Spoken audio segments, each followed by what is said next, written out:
Thank you, Mr. Chairman. I just have to observe, if you pick up almost any newspaper in towns across Pennsylvania in the last week or so, a prominent story has been recurring all across the state. That is the story of mayors and township commissioners and county commissioners meeting to try to figure out what in the world they're going to do with this mountain of cash that just got dropped on them after having collected all the revenue they expected last year. In some cases, it's 50% of their entire budget. Really, just extraordinary. My question, I'll start with Chairman Powell. And what I'd like to do, Mr. Chairman, is follow up on the conversation we had last week. I want to kind of understand how the recent Fed projections fit together, because in some ways there are some apparent outliers, at least it appears that way to me. What I'm referring to is, the Fed's recent revisions, economic forecasting revisions, have a very significant upward revision in GDP growth. 6.5%, I think, is your real GDP number for this year. Not inconsistent with where a lot of private economists are, but that's a 2.3 percentage point increase. The unemployment rate that you project is only a decline of 0.5%. And the inflation rate, over the course of the full year, you guys are projecting that it will come in lower than it's been for the last 3 months. So on average, for the remainder of the year, you're implicitly projecting inflation to decline.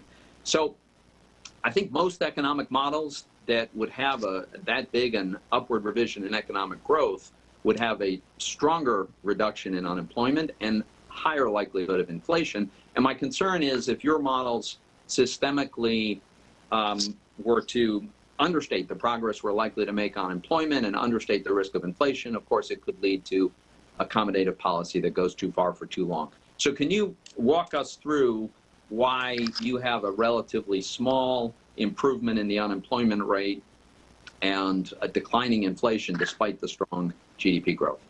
I'd be glad to. Let me start by saying that what we publish in the Summary of Economic Projections is just that. It's individual projections that are totaled up and tabulated, really. It's not something we vote on, but I'll address the medians, which are what we publish. So the reason that unemployment doesn't go down further, given the level of growth, is really just that we see participation expanding on it's a different margin. It's people coming back into the labor market, and that actually holds the unemployment rate up. It's a highly desirable outcome. But this was the biggest drop in participation since World War II.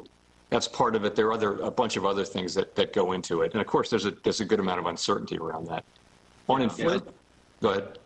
I'm just, my concern is because obviously private sector economists are aware of the decline in the workforce participation and seem to come to different conclusions. But I understand this is an art, not a science.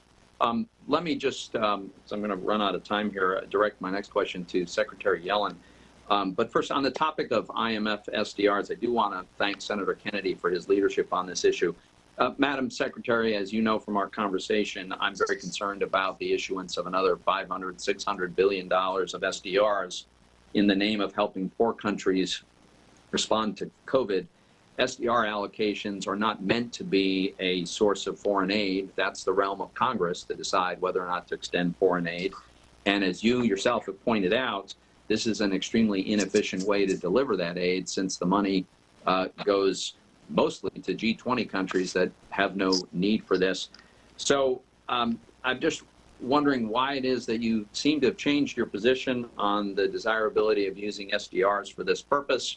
And is this a final decision that's already been made, or is it still in flux?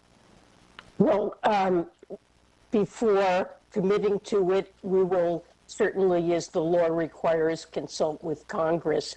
I would say that the current crisis has increased the need for global reserves, and that's the IMF's assessment.